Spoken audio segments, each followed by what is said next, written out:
الحمد لله وحده والصلاة والسلام على من لا نبي بعده سبحان أما بعد فأعوذ بالله من الشيطان الرجيم بسم الله الرحمن الرحيم يا أيها الناس قد جاءتكم موعظة من ربكم وشفاء لما في الصدور وهدى ورحمة للمؤمنين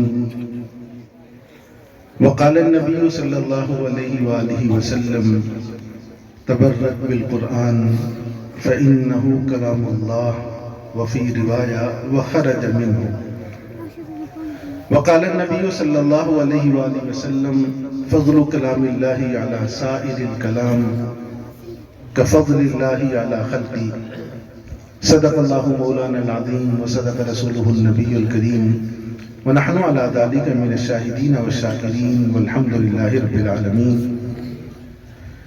نہایت قابل احترام میرے بزرگوں، بھائیوں، بچوں، پردے میں موجود میری ماؤں، بہنوں، بیٹیوں، خصوصاً اسٹیج پر تشریف فرما حضرات علماء کرام، سب کی خدمت میں سب سے پہلے السلام علیکم ورحمۃ اللہ وبرکاتہ۔ آج کی یہ پروقار تقریب نماز جمعہ کے ساتھ ساتھ در حقیقت ہمارے اس چاہ قاضی والا کے دور دراز علاقے کی یہ درسگاہ جس کا آغاز تقریباً آج سے 5 سال پہلے اس فقیر کے ہاتھوں سے ہوا تھا، آج اللہ جل جلالہ نے اپنے فضل و کرم سے یہاں 5 حفاظ قرآن اور تقریباً 5 طالبات ہیں جنہوں نے ناظرہ قرآن کریم مکمل فرمایا۔ ان کو خراج تحسین، خراج عقیدت پیش کرنے کے لیے میں اور آپ سارے کے سارے جمع ہیں کہ اللہ جل جلالہ نے ہمارے حضرت مولانا مفتی شاہد صاحب اور ہماری سب کے سروں کے تاج سلطان الاولیاء حضرت سلطان بہو رحمۃ اللہ علیہ کی جو یہاں نسل تشریف فرما ہے، ان کی دعاؤں کی برکت سے، ان کی محنتوں کی برکت سے یہ چشمہ فیض یہاں جاری فرمایا۔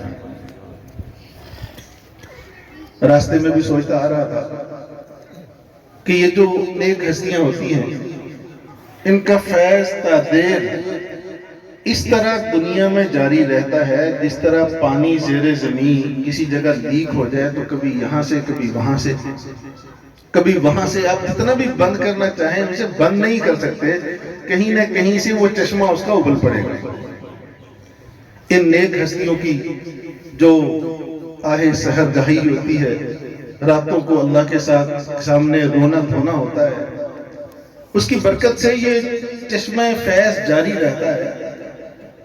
اور یہ مدت کے بعد یہاں اس بستی میں حضرت ہی کے خاندان میں اللہ نے یہ چشمہ فیض جاری فرمایا، اور اس کا ذریعہ یہ ہمارے نوجوان مفتی مولانا شاہد صاحب، ان کی برکت سے اللہ تعالیٰ ان کی صلاحیتوں میں، ان کی عمر میں، ان کے فیض میں مزید وسعتیں عطا فرمائے، اور ہمارے حضرت کی حضرت سلطان بہو رحمۃ اللہ علیہ کی جو آل بیٹی ہے، اللہ کریم ان کو حقیقی ان کا جانشین بنائے، جیسے حضرت کے آج نام صدیوں بعد بھی زندہ ہے، انشاءاللہ جو حضرت کے نقش قدم پر چلیں گے صدیوں ان کے نام بھی زندہ رہیں گے۔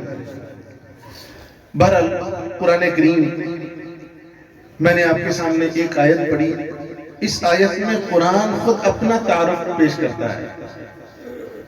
ایک ہے کہ قرآن کی عظمت میں بیان کروں، قرآن کا تعارف میں کراؤں، اس آیت میں یہ قرآن کریم خود اپنا تعارف پیش کر رہا ہے۔ یا ایھا الناس قد جاءتکم موعظۃ من ربکم، خطاب ہے اے لوگو تمہارے پاس ایک نصیحت تمہارے پروردگار کی طرف سے آئی ہے۔ نصیحت کس کی؟ تمہارے پروردگار کی طرف سے۔ سادہ سے یہی ترجمہ ہے، لیکن آپ اس کو ایسے سمجھیے کہ اگر میں یہ کہوں کہ آپ کے پاس آپ کے کسی جد امجد کی نصیحت آئی یعنی حضرت سلطان بہو رحمت اللہ علیہ کی ایک نصیحت ہے جو تم نے پہلے نہیں سنی، تو آپ کے ہاں اس کا مرتبہ و مقام کیا ہوگا؟ آپ کے جد امجد میں سے یہ حضرت کے کوئی ملفوظ آپ کے سامنے پڑا جائے تو آج کتنی اس کی عظمت ہوتی ہے. تو یہ کسی بزرگ کی نہیں، یہ اللہ والوں کی نہیں، خود اللہ تعالیٰ کی طرف سے نصیحت ہے. سارا کا سارا قرآن اللہ کریم کی طرف سے ہم سب کے لیے نصیحت کی باتیں ہیں. موعظۃ من ربکم وشفاء لما فی الصدور، اور اس میں تمہارے سینوں کی تمام بیماریوں کا علاج اور شفا ہے. مفسرین نے لکھا کہ اس سے مراد اصل تو کفر، شرک، حسد، بغض، کینہ، تکبر، یہ جو روحانی بیماریاں ہیں وہ مراد ہیں. لیکن اس سے یہ بھی خالی نہیں کہ تمہارے جو جسم کو بیماریاں لگتی ہیں اس کی بھی شفا اللہ کریم نے اس کلام مقدس میں رکھی ہے. شفاء لما فی الصدور، جس بیماری کا علاج دنیا کی کسی دعا سے نہ ہوتا ہو، اس بیماری کا علاج اس دعا سے ہو جاتا ہے جو تمہارے پروردگار کی طرف سے آئی ہے. اور یہ جو کوئی مبالغہ نہیں ہے. عام جو مادیت کے پرست لوگ ہیں نا، جو یہ دیکھتے ہیں کہ میڈیکل بہت ترقی کر چکا، اس میں بیماری کا پتہ چلے گا تو جب تک دوا نہیں کھائیں گے تو شفا کیسے ملے گی؟ واللہ ہم نے آنکھوں سے دیکھا کہ جن بیماریوں کی شفا ان دواؤں سے نہیں ہو سکی، میرے رب کے کلام سے انہیں شفا ملی. ہمارے مشاہدے میں درجنوں واقعات ہیں ایسے. ہم بھی کوئی ظاہر عامل نہیں ہیں، عملیات کوئی ہمارا پیشہ نہیں ہے. ہمارے ساہیوال کے ایک بڑے ڈاکٹر ہیں، ڈاکٹر محسن محمد، گردہ مثانہ کے بڑے مشہور ڈاکٹر ہیں، دور دور سے لوگ جاتے ہیں. ان کی بیٹی کو ایک بیماری لگ گئی کہ جسم پر سرخ سرخ بڑے بڑے داغ بنتے تھے اور ان سے خون رسنا شروع ہو جاتا تھا اور جلن بڑی ہوتی تھی. انہوں نے ڈاکٹر تھے، پاکستان کے تمام بڑے ڈاکٹروں سے رابطہ کیا، پوچھا، انہوں نے کہا جی اس کا علاج پاکستان میں نہیں ہے. ان کے پاس امریکہ کی نیشنلٹی تھی، امریکہ لے گئے اپنی بیٹی کو. وہاں جا کر چیک کروایا تو انہوں نے کہا کہ یہ جو بیماری ہے یہ بالکل ابھی نومولود بیماری ہے، اس پر ریسرچ ہو رہی ہے، اس کی ابھی تک کوئی دوا تجویز نہیں ہو سکی، دنیا میں اس کی کوئی دوا نہیں ہے. اب جب انہوں نے یہ سنا اور بالکل بیٹی بھی 15-16 سال کی، تو ایک دم جو بڑے لوگ ہوتے ہیں نا اولاد کے سلسلے میں بڑے حساس ہوتے ہیں، ایسے دماغ پر چوٹ لگی جیسے وہ کومے میں چلے گئے کہ یہ اس بیٹی کا علاج ہی نہیں ہوگا. تو خیر جب ہوش میں آئے اور پاکستان واپس آئے تو ہمارے ساتھ ان کی دعا سلام تھی. مجھے فون کیا کہ مفتی صاحب میری بیٹی کو ایسی بیماری لگ گئی ہے، اب تو بس اللہ ہی ہے، کوئی اللہ کیجیے. میں یہ عرض کیا کرتا ہوں، ہم مسلمانوں کا یہ بڑا غلط طریقہ ہے کہ پہلے سارے در بجا کے دیکھتے ہیں، چھان کے دیکھتے ہیں. ہر در پہ جا کر اپنی پیشانی ٹیک کر دیکھتے ہیں، ناک رگڑ کر دیکھتے ہیں. جب ہر طرف سے مایوسی ہو جائے پھر کہتے ہیں اب اللہ ہے. جبکہ اصل طریقہ یہ ہے کہ سب سے پہلے اللہ کے در پر جاؤ، اس کے بعد پھر اسباب کی طرف جاؤ. آخر میں یہ کہنا کہ اب اللہ ہے، شروع میں کہو کہ اللہ ہے. انبیاء کی سنت یہی تھی کہ سب سے پہلے اللہ کے در پر. تو خیر انہوں نے بتایا، مجھے تو یاد بھی نہیں کہ بتایا کیا تھا. ان کو کچھ لکھ کر دے دیا، کچھ پینے کو دے دیا، ان کو کچھ پڑھنے کو دے دیا. کہا کہ 40 دن باقاعدہ کریں، اللہ کرم فرمائیں گے. 40 دن میں وہ سارے داغ دبے مٹ گئے. سچی بات ہے، وہ تو حیران ہوتے ہی ہوتے. میں خود اس بچپن سے قرآن کریم پڑھ بھی رہے، پڑھا بھی رہے.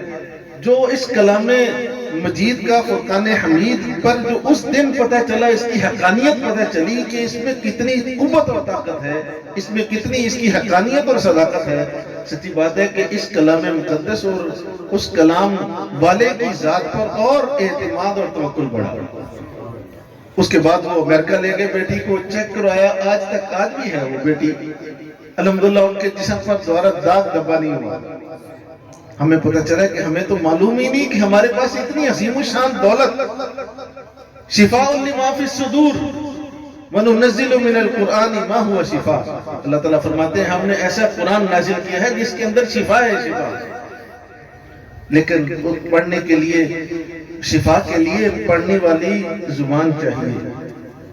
اور اطمینان چاہیے، اعتماد چاہیے اللہ کی ذات پہ. ہمیں عرض کیا کرتا ہوں جتنا پیناڈول کی گولی پر ہمیں اعتماد ہے، اتنا بھی اس کلام مقدس پر اعتماد اور یقین ہو جائے تو واللہ ہماری ساری مشکلات حل ہو جائیں. آج ایک مومن کا یہ تو یقین ہوتا ہے سر میں درد ہے پیناڈول کھاؤں گا ٹھیک ہو جائے گی، اور ٹھیک بھی ہو جاتے ہیں. اگر یہ اعتقاد ہمارا سورہ فاتحہ کے ساتھ ہو تو بالکل ٹھیک ہو سکتے ہیں. آپ آج بھی سورہ فاتحہ سے ٹھیک ہو سکتے ہیں. میرے ذہن میں وہ واقعہ آ گیا دو صحابہ کا کہ ترمذی شریف میں واقعہ ہے. وہ کہیں تشریف لے جا رہے تھے، مسافر تھے، راستے میں توشہ وغیرہ ختم ہو گیا، کھانا وغیرہ ختم ہو گیا، تو کسی سے کہا کہ ہم مسافر ہیں ہمیں کھانا دے دیں. انہوں نے انکار کیا جی کوئی کھانا وانا نہیں ہے. وہ چونکہ کافر تھے، یہ مسلمانوں کا رنگ روپ ان کے لیے اوپرا تھا. تھوڑا سا آگے گئے تو اس گھر والے کو جس سے کھانا مانگا تھا اسے سانپ لڑا یا بچھو وہ موذی چیز لڑ گئی جس کی بہت شدید تکلیف تھی. تو فوراً اس کے ذہن میں آیا کہ یہ جو ابھی لوگ گئے ہیں ان کو رقیہ آتا ہوگا، دم آتا ہوگا. پیچھے بھاگتا ہوا جا کر کہا کہ تمہیں رقیہ آتا ہے، رقیہ آتا ہے؟ انہوں نے کہا جی ہاں مجھے آتا ہے.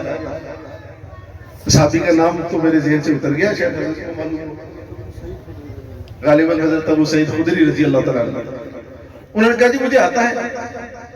تو انہوں نے کہا کہ جی آپ مجھے دم کر دیں، مجھے کوئی موذی چیز لڑ گئی ہے. انہوں نے کہا جی ایسے دم نہیں کروں گا، پہلے 30 بکریاں آپ سے لوں گا دم پر، پھر آپ کو دم کروں گا. یہ کہا اس لیے کہ پہلے جنہیں مسافروں کے حقوق معلوم نہیں، جن میں انسانیت کی کوئی قدر و قیمت نہیں کہ ایک مسافر ہے اور وہ بھوکا ہے، وہ تم سے کھانا مانگ رہا ہے، اخلاقی تقاضا یہ تھا کہ جو تمہارے پاس ہے اس کو حاضر کر دیتے. کہا کہ جی میں دم کروں گا مگر 30 بکریاں لوں گا. دم کیا، ٹھیک ہو گئے اور 30 بکریاں لی. آگے جانے کی بجائے خود دوبارہ جناب نبی کریم صلی اللہ علیہ وآلہ وسلم کی خدمت میں واپس آ گئے. آ کر عرض کرنے لگے کہ یا رسول اللہ یہ واقعہ ہوا ہے تو میں بکریاں ان سے دم پر بکریاں 30 لے لی ہیں، میرے لیے کیا حکم ہے؟ حضور نے فرمایا تمہارے لیے جائز ہے، ہمارا حصہ بھی دو، اس میں سے ہمارا حصہ بھی رکھو. غالباً ایک بکری جناب نبی کریم صلی اللہ علیہ وآلہ وسلم کو دی. جب اس کے بعد حضور نے پوچھا کہ بھئی تم نے کیا پڑھ کر دم کیا تھا اس کو؟ بڑی کیا چیز تھی جو اس کو فوراً شفا ہو گئی؟ تو عرض کرنے لگے کہ یا رسول اللہ سورہ فاتحہ پڑھ کر دم کرتا رہا. سورہ فاتحہ پڑھ کر دم کرتا رہا. اس سورہ فاتحہ میں اتنی طاقت ہے، اتنی قوت ہے، تو اس کو معمولی نہ سمجھو. میں عرض کر رہا تھا وہ پیناڈول جتنا یقین اگر رکھ لو ہماری آدھی مشکلات دور ہو سکتی ہیں. اس سورہ فاتحہ پر ہماری دواؤں سے جان چھوٹ سکتی ہے جو در حقیقت دوا نہیں اور بیماریوں کی بنیاد ہوتی ہے. تو ایک تو اس کی برکت سے مسنون اذکار صبح شام کے ان کو سیکھو، اپنے عمل میں لاؤ. اس کا نتیجہ یہ ہوگا اللہ تعالیٰ بہت ساری بیماریوں سے آپ کو ویسے ہی محفوظ رکھیں گے. وَشِفَاءٌ لِمَا فِي الصُّدُورِ عرض کر رہا تھا کہ اس میں سینوں کی شفا ہے. وَهُدًى، یہ ہدایت کی چیز ہے. جو آدمی عقیدت سے اس کے ساتھ جڑتا ہے اللہ کریم اسے ہدایت سے نواز دیتے ہیں. شرط یہ ہے کہ اس کو سیکھے قرآن مجھے کہتا کیا ہے. آج المیہ یہ ہے قرآن کریم کے آداب تو بہت ہیں، ہمارے ہاں احترام تو بہت ہے، لیکن احترام میں یہ کہیں ہمارے فلسفے میں نہیں ہے کہ احترام یہ بھی ہے کہ اس کو پڑھا جائے اور سمجھا جائے. بس احترام یہی ہے کہ اس کو چوم لیا جائے اور سر پہ رکھ لیا جائے، اس کے خلاف اچھے بنا لیا جائے. یاد رکھو صرف یہی احترام نہیں ہے، یہ بھی احترام کے اس میں آتا ہے، لیکن اصل احترام یہ ہے کہ اس قرآن کریم کو پڑھیں، درست پڑھیں. صرف پڑھنا بھی کافی نہیں. حضرات علماء تشریف فرما، خود حدیث پاک میں آقا کریم صلی اللہ علیہ وسلم نے ارشاد فرمایا رب قارئ یقرأ القرآن والقرآن یلعن. کتنے قرآن پڑھنے والے ایسے ہیں جب قرآن پڑھ رہے ہوتے ہیں قرآن ان پر لعنت کر رہا ہوگا. یہ کون ہے پڑھنے والے؟ یہ وہ ہیں جو اس کو اس کے صفات و مخارج کے ساتھ نہیں پڑھتے، تجوید کے ساتھ نہیں پڑھتے، ساری زندگی اس کو درست کرنے کی کوشش نہیں کرتے. قرآن کریم تو اتنے حساس، عربی تو اتنی حساس زبان ہے، تھوڑی سی اونچ نیچ سے کہاں معنی نکل جاتا ہے. ہم کہتے ہیں نا کل خانی ہوتی ہے نا، یہ اسی لیے خانی ہو گئی ہے کہ اس کو ہم کل کو کہتے ہی کل ہیں، جبکہ یہ کل نہیں ہے، یہ کل ہے۔ فرق لگ رہا ہے تھوڑا سا؟ کل اور کل بے فرق۔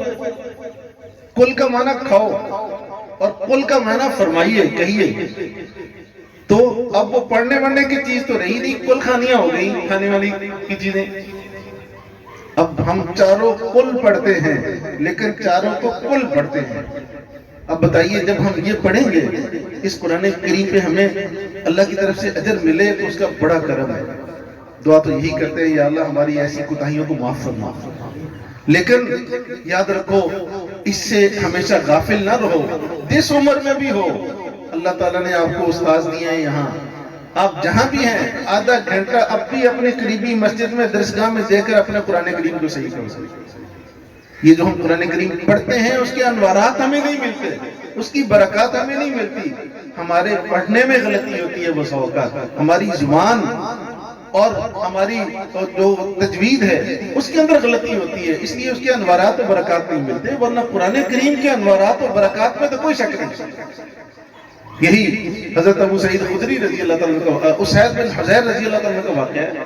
قرآن کریم پڑھ رہے، تلاوت کر رہے اور آسمان پر بدلی آئی، اسی بدلی میں کیا دیکھتے ہیں کہ وہ روشنیاں، اور پھر دیکھ رہے ہیں کہ وہ بدلی ان کے قریب تر آ رہی ہے۔ قرآن بند کیا اور ڈر کے مارے جناب نبی کریم صلی اللہ علیہ وسلم کی خدمت میں پہنچ گئے۔ پوچھا، عرض کی یا رسول اللہ میں قرآن کریم کی تلاوت کر رہا تھا، ہوا یہ کہ بدلی آئی، پھر اس میں روشنیاں، اور پھر میرے قریب، سمجھے شاید کچھ جنات اور آصف وغیرہ تھا۔ حضور نے فرمایا اسید گھبراتے کیوں؟ یہ جو بدلی تھی اور اس کے اندر روشنیاں تھی یہ اللہ کی رحمت اور اس کے فرشتے، یہ جو روشنیاں تھی فرشتوں کے چہرے تھے جو جب آپ قرآن کریم پڑھ رہے ہیں وہ آپ کے اس پڑھائی کی برکت سے قریب تر آ رہے ہیں۔ اس کی تو ایسی برکات و انوارات ہیں قرآن کریم کے، اگر ہمیں نہیں ملتے تو کوئی نہ کوئی کوتاہی تو ہے۔ آپ کسی عمر میں بھی ہیں، یاد رکھو اس میں گھبراؤ نہیں، پریشان نہ ہو۔ یہ جو مدرسے ہوتے ہیں میں ہر مرتبہ کہتا ہوں یہ مدرسے چھوٹے ہی بچوں کے لیے نہیں ہیں۔ میرے حضور کا جو مدرسہ صفا تھا اس کے اندر حضرت انس رضی اللہ تعالیٰ عنہ 10 سالہ بچے، حضرت انس بھی اسی مدرسے کے طالب علم ہیں، اور حضرت سلمان فارسی رضی اللہ تعالیٰ عنہ وہ بھی اسی مدرسے کے طالب علم ہیں، جن کی عمر تھی 150 سال۔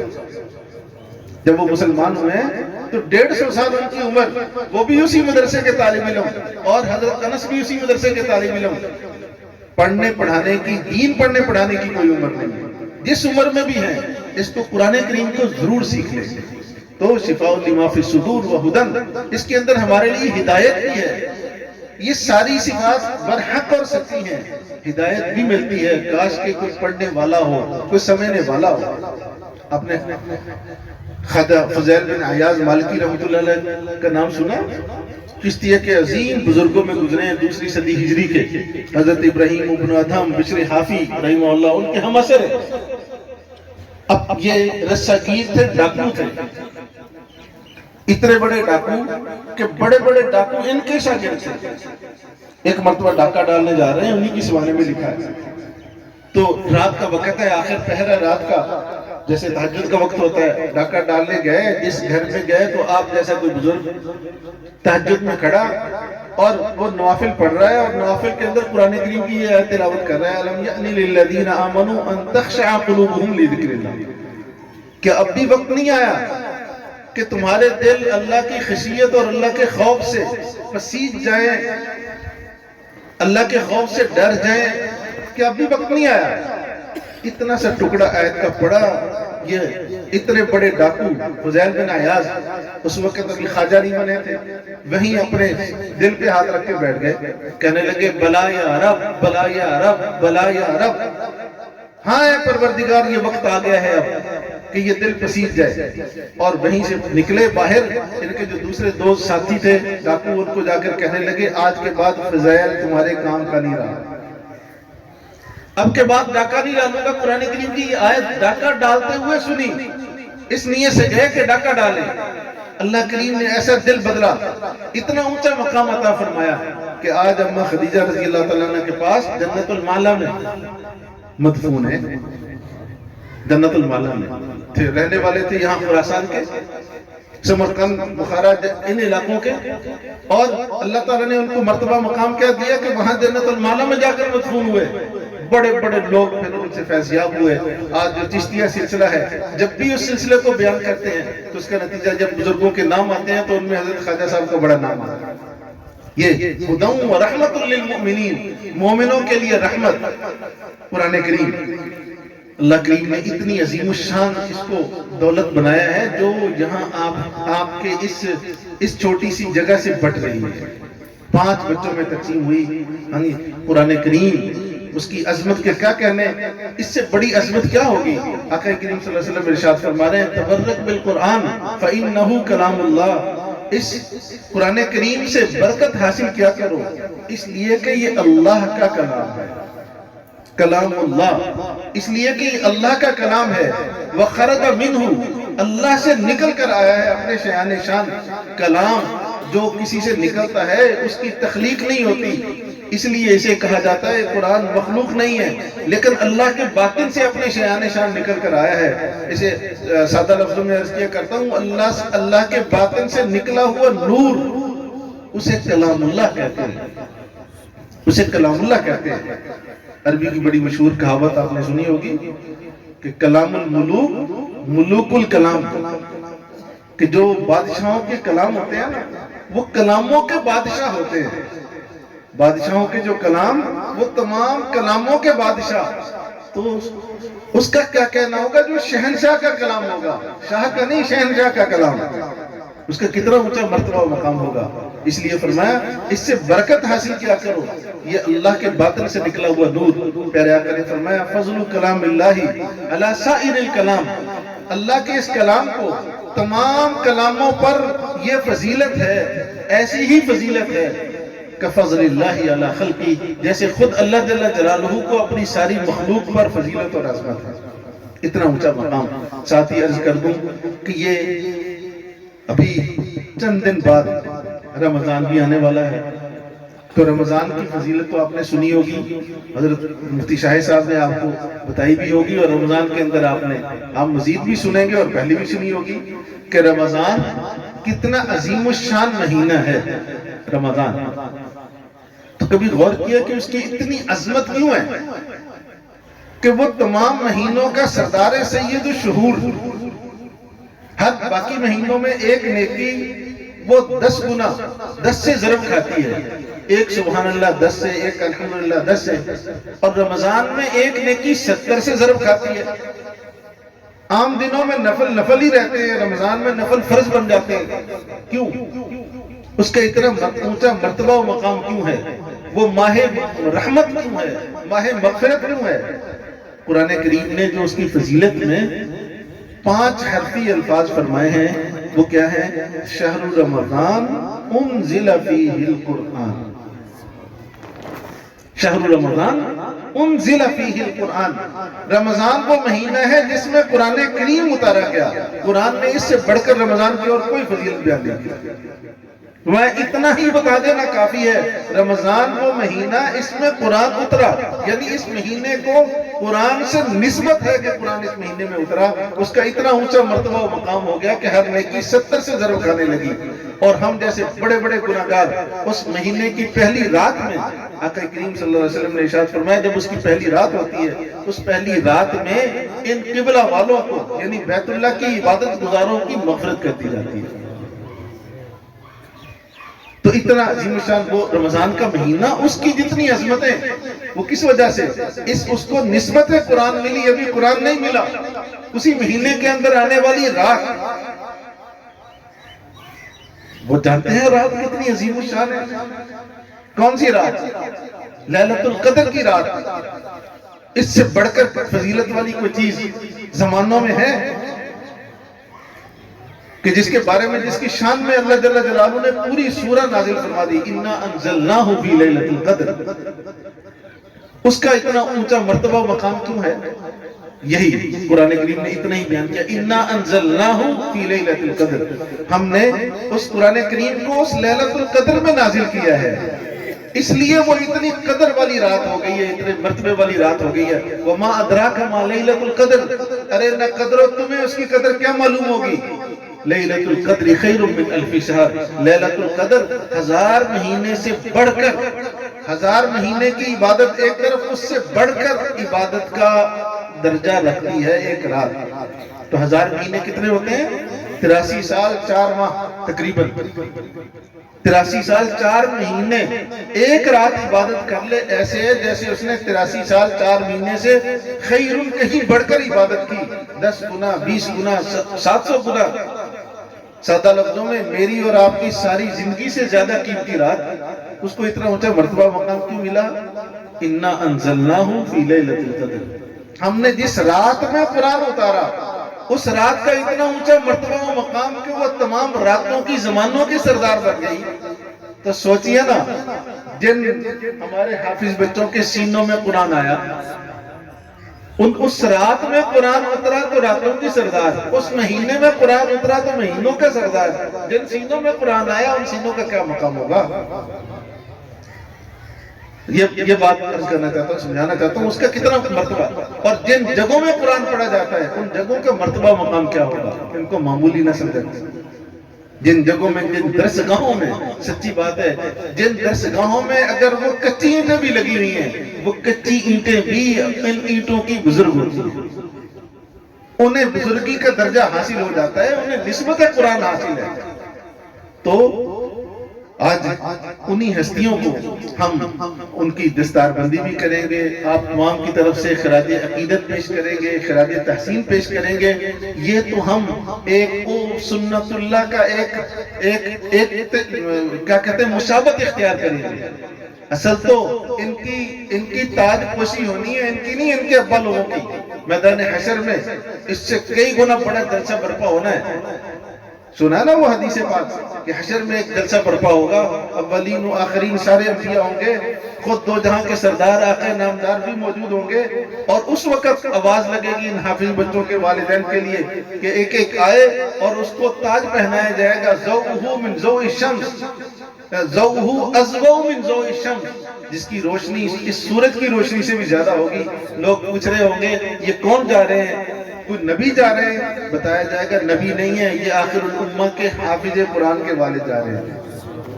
یہ جلسہ وہاں بھی ہونا ہے، یہ تو ہم اس کی ایک مشابہت اختیار کرتے ہیں۔ حضرات کو بلا لیا، ان سے دستار بندی کروا لی، ان کی تاج پوشی ہونی ہے ان کے والدین کی۔ خود ان بچوں کو کیا ملے گا وہ اس حدیث پاک میں اس کا ذکر نہیں ہے۔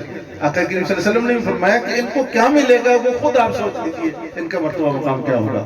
تو بھی یہ دستار بندی کا عمل ہوگا، چونکہ وقت ہم نے جمعہ بھی پڑھنا ہے، 2:53 ہو گئے، تو لیکن پہلے میں وقت دیکھ کر آیا ہوں۔ ہماری مثل اول جو ہے نا، جب تک ہم جمعہ پڑھ سکتے ہیں 3:38 تک ہے، اس سے پہلے ہم پڑھ سکتے ہیں، لیکن ہم اتنا لیٹ نہیں جائیں گے، ابھی دستار بندی ہوگی، اس کے بعد پھر انشاءاللہ العزیز سنت وغیرہ جمعہ پڑھتے ہیں۔ وآخر دعوانا